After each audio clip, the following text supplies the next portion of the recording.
कल्पना कीजिए, अंधकार से भरी गहरी घाटी, जहां दर्द, चीखे और अंधियारा है। वहां आत्माएं भटक रही है, पीड़ा में कराह रही है। अचानक उस अंधकार में एक ज्योति चमकती है। एक महान आत्मा वहां प्रवेश करती है। यह वही है जिसने अपने प्रेम और बलिदान से संसार को बदल दिया। यह यीशु मसीह है, जो मृत्यु के बाद एक रहस्यमयी यात्रा पर निकले हैं। लेकिन क्यों? क्या उन्हें नर्क जाना पड़ा? क्या वहां उनका कोई कार्य अधूरा था? क्या यह केवल एक भ्रम है या एक गहरी सच्चाई? यह कहानी किसी साधारण व्यक्ति की नहीं, बल्कि संसार के उद्धारकर्ता की है। यह कहानी उस रहस्य को उजागर करेगी जो सदियों से छिपा हुआ था। यह कथा 3 भागों में विभाजित होगी, जहां हम देखेंगे कि कैसे यीशु नर्क में गए, वहां क्या किया और कैसे उन्होंने उस अंधकार को चुनौती दी। अब पहला भाग शुरू करते हैं, मृत्यु के द्वार पर मसीह। अध्याय 1, क्रूस की अंतिम घड़ियां। यीशु मसीह गोलगठा की पहाड़ी पर एक लकड़ी के क्रूस पर टंगे हुए थे। यह दृश्य अत्यंत भयावह था। उनकी देह लहूलुहान थी, कांटों का मुकुट उनके सिर पर गड़ा हुआ था और उनके शरीर से रक्त बह रहा था। चारों ओर सैनिक खड़े थे। यहूदी धर्मगुरु संतोषपूर्वक देख रहे थे और उनके शिष्य दूर खड़े रो रहे थे। दोपहर का समय था, लेकिन अचानक पूरे आकाश में अंधकार छा गया। 3 घंटे तक सूर्य का प्रकाश गायब हो गया, जैसे कि प्रकृति भी उनके दर्द को महसूस कर रही थी। वहां खड़े लोग भयभीत होने लगे। अचानक यीशु ने ऊंची आवाज में पुकारा, एली एली लमा सबक्तनी, अर्थात हे मेरे परमेश्वर, तूने मुझे क्यों छोड़ दिया? मत्ती 27:46। उनकी आवाज सुनकर कुछ लोगों ने कहा, देखो, यह एलिया को बुला रहा है। थोड़ी देर बाद यीशु ने फिर कहा, पिता, मैं अपनी आत्मा तेरे हाथों में सौंपता हूं। लूका 23:46। इसके तुरंत बाद उन्होंने कहा, पूरा हुआ। यूहन्ना 19:30 और उनकी सांसें थम गई। पृथ्वी हिल उठी। जैसे ही यीशु ने प्राण त्यागे, एक भयंकर भूकंप आया। मंदिर का पर्दा ऊपर से नीचे तक फट गया। कब्रें खुल गई और कई मरे हुए संत पुनः जीवित हो गए। रोमियो का शताधिक अधिकारी, जिसने यह सब देखा, भयभीत होकर बोला, निश्चय ही यह मनुष्य परमेश्वर का पुत्र था। मत्ती 27:54। परंतु यह केवल एक शुरुआत थी। अध्याय 2, आत्मा का शरीर से प्रस्थान। यीशु का शरीर निर्जीव हो गया, लेकिन उनकी आत्मा जीवित थी। जब लोगों ने उनके मृत शरीर को क्रूस से उतारकर यूसुफ अरिमथिया की कब्र में रखा, तब आत्मिक जगत में कुछ अद्भुत घटित हो रहा था। उनकी आत्मा अब एक यात्रा पर थी, एक यात्रा जो सीधे अधोलोक शेओल की ओर जाने वाली थी। यहूदियों के विश्वास के अनुसार मृत्यु के बाद आत्माएं अधोलोक में जाती थी, जो 2 भागों में विभाजित था। अब्राहम की गोद, जहां धर्मी आत्माएं जाती थी। पीड़ा का स्थान नरक, जहां दुष्ट आत्माएं अनंत यातना सहती थी। यीशु की आत्मा ने शरीर को छोड़ा और अधोलोक की ओर बढ़ने लगी। अध्याय 3, अधोलोक का द्वार। जैसे ही यीशु अधोलोक पहुंचे, वहां की आत्माओं में हलचल मच गई। पुराने समय के धर्मी अब्राहम, मूसा, दाऊद उनकी प्रतीक्षा कर रहे थे। उन्होंने देखा कि मसीहा, जिसका वादा परमेश्वर ने किया था, अब उनके बीच था। लेकिन यीशु का कार्य केवल धर्मियों से मिलने तक सीमित नहीं था। उन्हें नर्क की गहराइयों में जाना था, उस स्थान पर जहां दुष्ट आत्माएं बंद थी, जहां पीड़ा थी और जहां से कोई लौटकर नहीं आता था। शैतान और उसकी सेना यह देखकर चौंक गए। वे सोच रहे थे कि उन्होंने यीशु को हरा दिया, लेकिन अब वह उनके ही राज्य में आ पहुंचे थे। अध्याय 4, मसीह और नरक के रक्षक। जैसे ही यीशु नरक के द्वार पर पहुंचे, उन्हें रोकने के लिए शक्तिशाली राक्षसी प्राणी खड़े थे। ये वे आत्माएं थीं जो स्वर्गदूतों के पतन के समय से वहां कैद थी। लेकिन यीशु ने अधिकार से कहा, मैं जीवन और मृत्यु का मालिक हूं, द्वार खोलो। उनका तेजस्वी प्रकाश उस अंधकार को भेदने लगा। वे आगे बढ़े और नरक के द्वार खुलने लगे। अध्याय 5, पहला दिन नरक में। नरक के भीतर आत्माएं चीख रही थी, लेकिन यीशु की उपस्थिति से एक नई आशा जगी। कुछ आत्माएं जो सदियों से वहां थी, उन्होंने मसीहा को पहचाना। पतरस अपनी पत्री में लिखते हैं, उन्होंने उन आत्माओं को प्रचार किया जो बंदी गृह में थी। 1 पतरस 3:19। यीशु वहां क्यों आए थे? क्या वे आत्माओं को छुड़ाने आए थे? क्या वे दुष्टों को सजा सुनाने आए थे? क्या वे शैतान से कुछ छीनने आए थे? यह रहस्य अगले भागों में और स्पष्ट होगा। अध्याय 6। यीशु का उद्देश्य नरक में। यीशु वहां अकेले नहीं थे। उनके साथ स्वर्गदूतों की एक अदृश्य सेना थी। उन्होंने कहा, हे नरक, तेरा बल कहां गया? हे मृत्यु, तेरी विजय कहां गई? 1 कुरिन्थियों 15:55। उन्होंने नरक के द्वार खोलने शुरू किए, लेकिन शैतान और उसकी दुष्ट आत्माएं उन्हें रोकने के लिए तैयार थी। अध्याय 7। शैतान से मुठभेड़। शैतान, जो सोच रहा था कि उसने विजय प्राप्त कर ली है, अब भयभीत था। यीशु ने उससे कहा, तूने आदम की संतानों को पाप में डालकर कैद किया, लेकिन मैं उन्हें छुड़ाने आया हूं। एक भयंकर आत्मिक युद्ध प्रारंभ हुआ। शैतान के दूतों ने यीशु को रोकने की कोशिश की, लेकिन उनका कोई भी प्रयास सफल नहीं हुआ। अध्याय 8। नरक की जंजीरें तोड़ना। यीशु ने नरक के कैदियों को देखा और कहा, जो कोई मुझ पर विश्वास करेगा वह जीवन पाएगा। उनकी आवाज सुनकर बहुत सी आत्माएं मुक्त होने लगी। अध्याय 9। विजय का पहला संकेत। नरक की शक्ति धीरे धीरे कमजोर होने लगी। यीशु वहां से धर्मी आत्माओं को लेकर बाहर आने वाले थे, लेकिन उनके पास अभी भी एक कार्य बचा था। भाग 2। नरक पर मसीह की विजय। अधोलोक के अंधकारमय और भयावह वातावरण में यीशु मसीह आगे बढ़ते रहे। नरक की भयावह अग्नि लपटें, दुष्ट आत्माओं की चीखें और यातनाओं का अंतहीन सिलसिला चारों ओर फैला हुआ था, लेकिन यीशु के कदमों की आहट से ही वह स्थान कांप उठा। उनका दिव्य तेज अंधकार को चीरता जा रहा था। शैतान का सिंहासन नरक के सबसे गहरे हिस्से में था, जहां वह अपनी सेना के साथ मसीह के आगमन की प्रतीक्षा कर रहा था। दुष्ट आत्माएं भयभीत थी, क्योंकि वे जानती थी कि जिसने मृत्यु को पराजित किया है वह अब उनके द्वार पर आ पहुंचा है।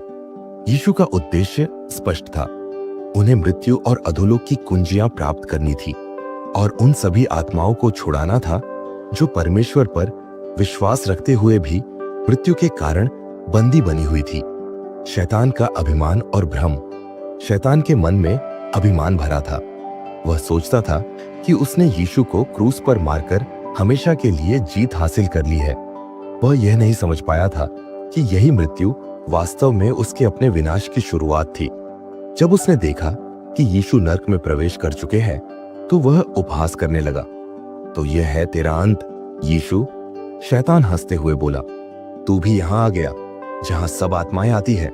तेरा स्वर्गीय पिता तुझे छोड़ चुका है, अब तू भी उन्हीं की तरह मेरी कैद में रहेगा। लेकिन यीशु शांत थे। उनकी आंखों में अनंत सामर्थ्य थी। उन्होंने उत्तर दिया, शैतान, तेरा समय समाप्त हो चुका है। तूने पाप के द्वारा मनुष्यों पर अधिकार किया, लेकिन अब मैं उन्हें छुड़ाने आया हूं। शैतान की हंसी धीरे धीरे भय में बदलने लगी। उसे महसूस होने लगा कि वह बड़ी भूल कर चुका है। विजय का उद्घोष। यीशु ने नरक के सिंहासन की ओर अपना हाथ उठाया और अधिकार के साथ घोषणा की, मैं जीवन और मृत्यु की चाबी लेने आया हूं। जो कोई मुझ पर विश्वास करता है वह फिर कभी मृत्यु के अधीन नहीं रहेगा। उनके शब्दों से नरक की दीवारें कांप उठी, जंजीरें टूटने लगी और वह दरवाजा खुलने लगा जिसके पीछे परमेश्वर में विश्वास रखने वाली आत्माएं कैद थी। अब्राहम, मूसा, दाऊद और अन्य धर्मी आत्माएं आश्चर्य और आनंद से भर गई। उन्होंने अपने उद्धारकर्ता को देख लिया था। परमेश्वर के सामर्थ्य से मृत्यु और अधोलोक की कुंजियां यीशु के हाथ में आ गई।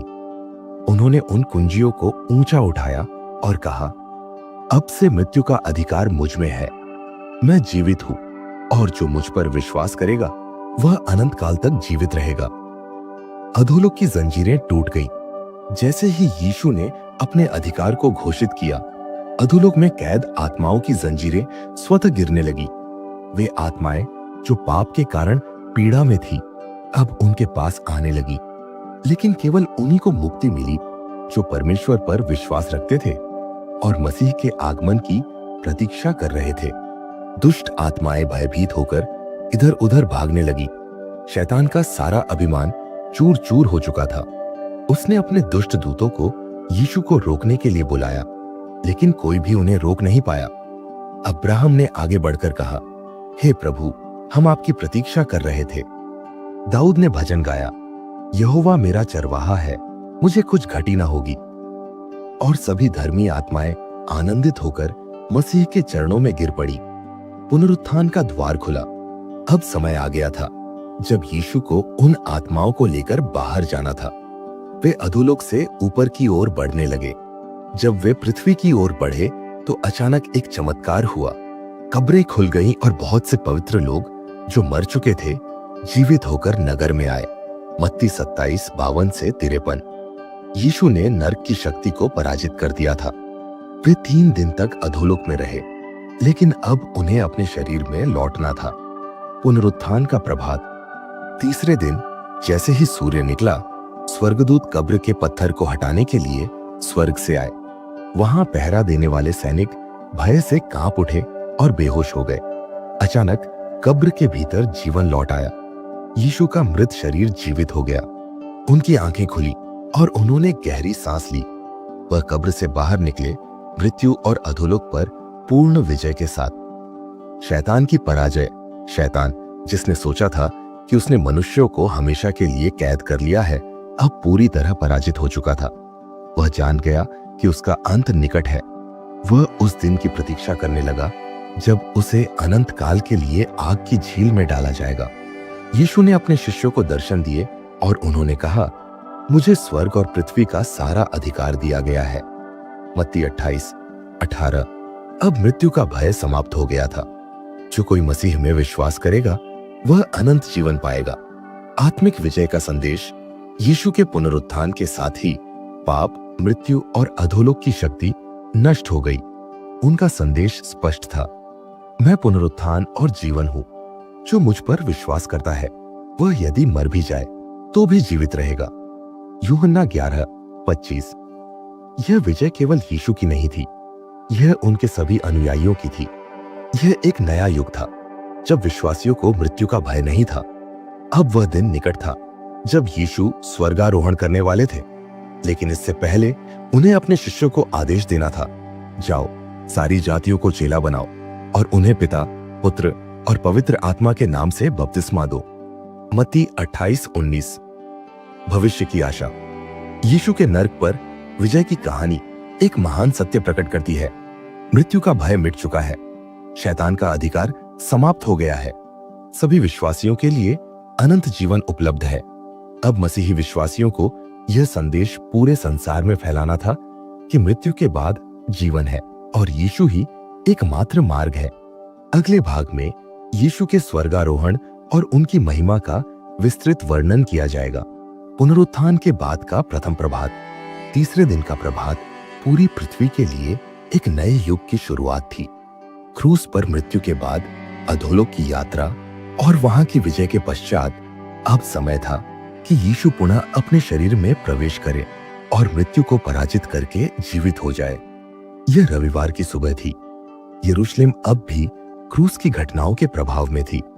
नगर में चर्चा थी कि यह व्यक्ति, जिसे लोगों ने यहूदियों का राजा कहा, जिसे रोमियो ने क्रूस पर चढ़ाया और यहूदी महायाजकों ने दोषी ठहराया, अब कब्र में विश्राम कर रहा था। मगर यरूशलेम के उत्तर पश्चिम में स्थित एक शांत बगीचे में कुछ असाधारण घटित हो रहा था। यह बगीचा वही स्थान था जहां यूसुफ अरिमथिया ने यीशु के शरीर को एक नवनिर्मित कब्र में रखा था। कब्र भारी पत्थर से बंद कर दी गई थी और रोमनों ने इस पर मुहर लगा दी थी ताकि कोई इसे न खोल सके। कुछ सैनिक पहरा दे रहे थे, लेकिन अचानक स्वर्ग में एक कंपन हुआ। स्वर्गदूतों की सेना प्रभु के आदेश की प्रतीक्षा कर रही थी। तभी एक उज्जवल प्रकाश चमका। एक स्वर्गदूत स्वर्ग से उतरा। उसकी आभा बिजली की तरह चमक रही थी। उसने कब्र के पत्थर को हटा दिया और वहां बैठे सैनिक भय से कांप उठे। वे इतने भयभीत हुए कि वे मूर्छित होकर गिर पड़े। लेकिन कब्र के भीतर एक और ही दृश्य था। मृत्यु पर अधिकार प्राप्त करने के पश्चात यीशु अब अपने शरीर में लौट आए थे। उनकी आंखें धीरे धीरे खुली और उन्होंने एक गहरी सांस ली। वह मृत शरीर अब जीवंत हो गया था। यीशु मुस्कुराए। उन्होंने शांति से अपने कफन को हटाया और कब्र से बाहर निकले, एक नई महिमा के साथ, एक पुनरुत्थित शरीर के साथ जो अब मृत्यु से परे था। महिलाओं को पहली खबर मारिया मगदलीनी और कुछ अन्य महिलाएं जो प्रभु के शरीर पर सुगंधित वस्त्र चढ़ाने आई थी, जैसे ही बगीचे में पहुंची, उन्होंने देखा कि पत्थर हट चुका है। भय और आश्चर्य से उनका हृदय धड़कने लगा। वह कब्र के अंदर झांकने लगी, लेकिन वहां केवल सफेद वस्त्र पड़े थे। अचानक उनके सामने दो पुरुष खड़े हो गए। उनके वस्त्र चमकदार थे। वे स्वर्गदूत थे। उन्होंने कहा, तुम जीवित को मरे हुओं में क्यों खोज रही हो? वह यहां नहीं है, वह जी उठा है। लूका 24:5-6। महिलाएं भय और आनंद से भर गई। वे दौड़कर शिष्यों को यह समाचार देने चली गईं। इम्माउस के मार्ग पर यीशु उसी दिन दो शिष्य क्लियोपास और एक अन्य इम्माउस गांव की ओर जा रहे थे। वे पूरी यात्रा के दौरान यीशु की मृत्यु और कब्र के खाली पाए जाने की चर्चा कर रहे थे। अचानक एक अजनबी उनके साथ चलने लगा। तुम किस विषय में बातें कर रहे हो? उस अजनबी ने पूछा। क्लियोपास ने उत्तर दिया, क्या तुम यरूशलेम में अकेले रहने वाले हो, जो इन दिनों की घटनाओं से अनजान हो? कौन सी घटनाएं? उन्होंने यीशु के बारे में सब कुछ बताया। कैसे वह एक सामर्थी भविष्यवक्ता थे, कैसे उन्हें क्रूस पर चढ़ाया गया और कैसे कुछ महिलाओं ने बताया कि उनका शव गायब हो गया है। तब वह अजनबी मुस्कुराया और कहा, क्या तुमने भविष्यवक्ताओं की बातों पर ध्यान नहीं दिया? क्या मसीह को इन सब दुखों से होकर गुजरना नहीं था? फिर उसने उन्हें मूसा और भविष्यवक्ताओं की बातों को समझाना शुरू किया। जब वे गांव पहुंचे, उन्होंने उस अजनबी से अनुरोध किया कि वह उनके साथ भोजन करे। जैसे ही उसने रोटी तोड़ी, उनकी आंखें खुल गईं। यह तो प्रभु है। लेकिन इससे पहले कि वे कुछ कह पाते, वह उनकी आंखों से ओझल हो गए। अध्याय 22। शिष्यों को दर्शन। उस रात जब शिष्य एक बंद कमरे में एकत्रित थे, यीशु उनके बीच आ खड़े हुए। शांति तुम पर हो। वे भयभीत हो गए, सोचने लगे कि यह कोई आत्मा है। लेकिन यीशु ने कहा, देखो मेरे हाथ और मेरे पांव, मुझे छूकर देखो, क्योंकि आत्मा के मांस और हड्डियां नहीं होती जैसे मुझ में है। शिष्य आनंद से भर गए। थॉमस का संदेह। थॉमस, जो उस समय वहां नहीं था, जब उसे यह बताया गया कि यीशु जीवित है, उसने कहा, जब तक मैं उसके हाथों में कीलों के निशान न देख लूं और अपनी उंगली उसमें न डाल दूं, मैं विश्वास नहीं करूंगा। एक सप्ताह बाद यीशु फिर प्रकट हुए। थॉमस, अपनी उंगली मेरे हाथों में रखो और अपना हाथ मेरे पंजर में डालो। अविश्वासी न बनो, परंतु विश्वास करो। थॉमस घुटनों के बल गिर गया। हे मेरे प्रभु, हे मेरे परमेश्वर। स्वर्गारोहण का दिन। 40 दिनों तक यीशु ने अपने शिष्यों को दर्शन दिए और उन्हें परमेश्वर के राज्य की बातें सिखाई। एक दिन वे जैतून पर्वत पर एकत्रित हुए। यीशु ने कहा, मुझे स्वर्ग और पृथ्वी का सारा अधिकार दिया गया है, इसलिए जाओ, सारी जातियों को चेला बनाओ, उन्हें बपतिस्मा दो और जो कुछ मैंने तुम्हें सिखाया वह उन्हें सिखाओ, और देखो मैं जगत के अंत तक तुम्हारे साथ हूं। फिर उन्होंने अपने हाथ उठाए, आशीर्वाद दिया और धीरे धीरे स्वर्ग की ओर उठने लगे। शिष्य विस्मय से देखते रहे। अचानक 2 स्वर्गदूत उनके पास आए और बोले, गलीलियो पुरुषों, तुम क्यों स्वर्ग की ओर ताक रहे हो?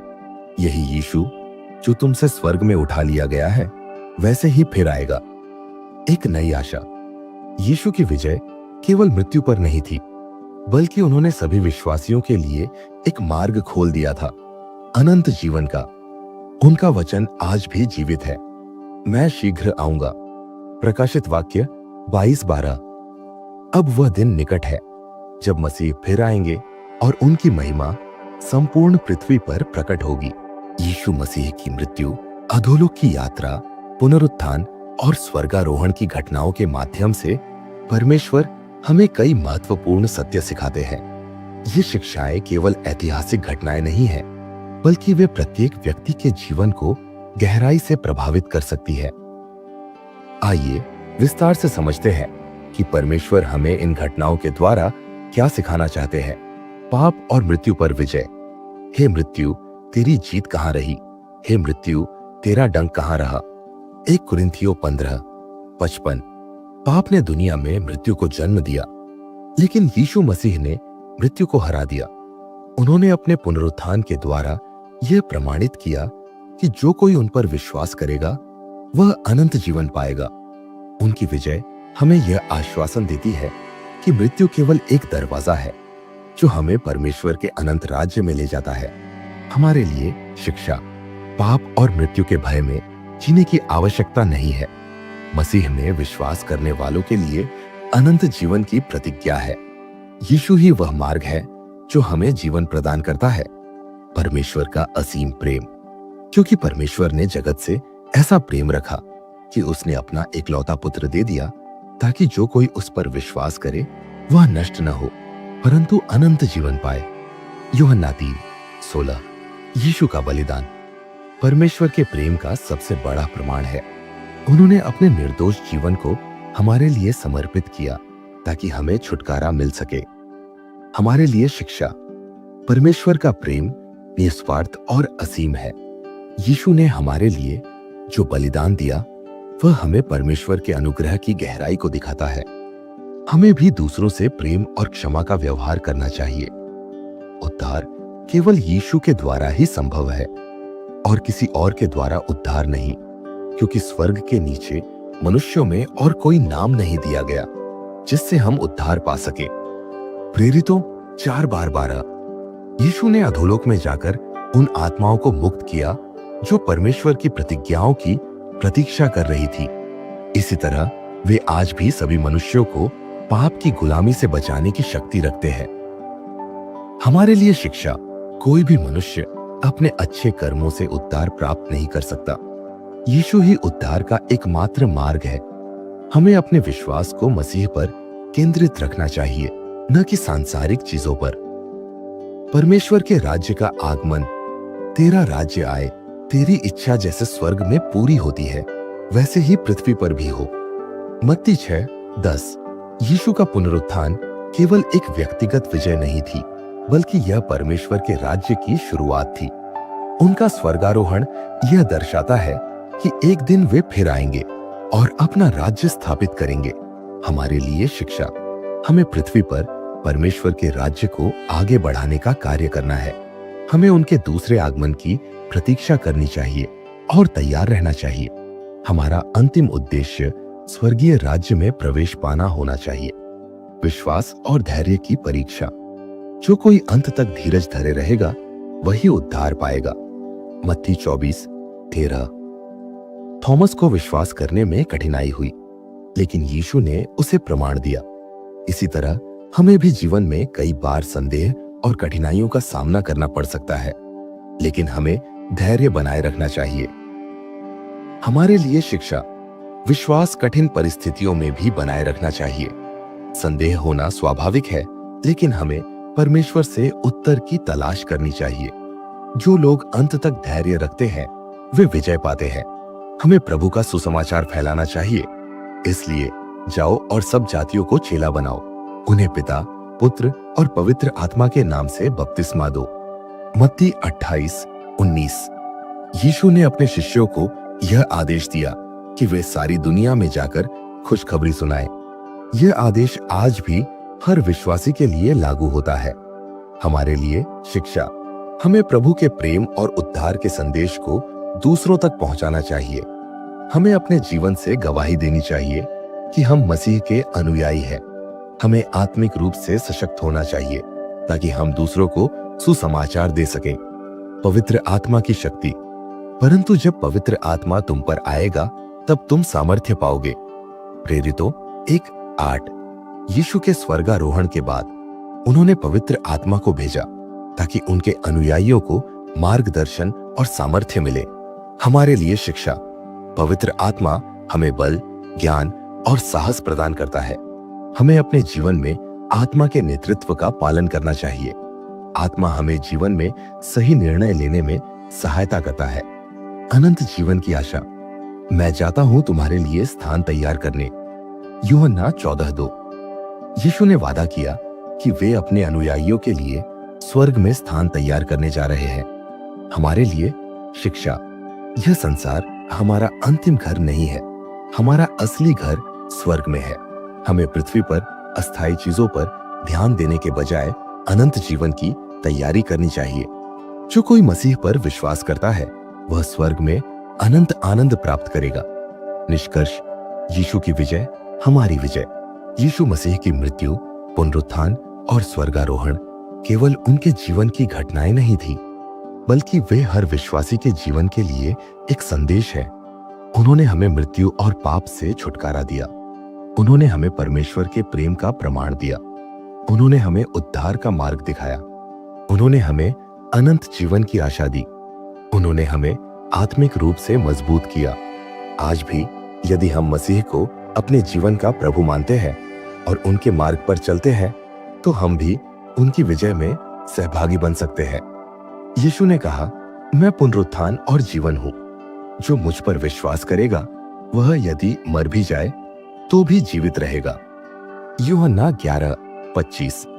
क्या आप इस अनमोल सत्य पर विश्वास करते हैं?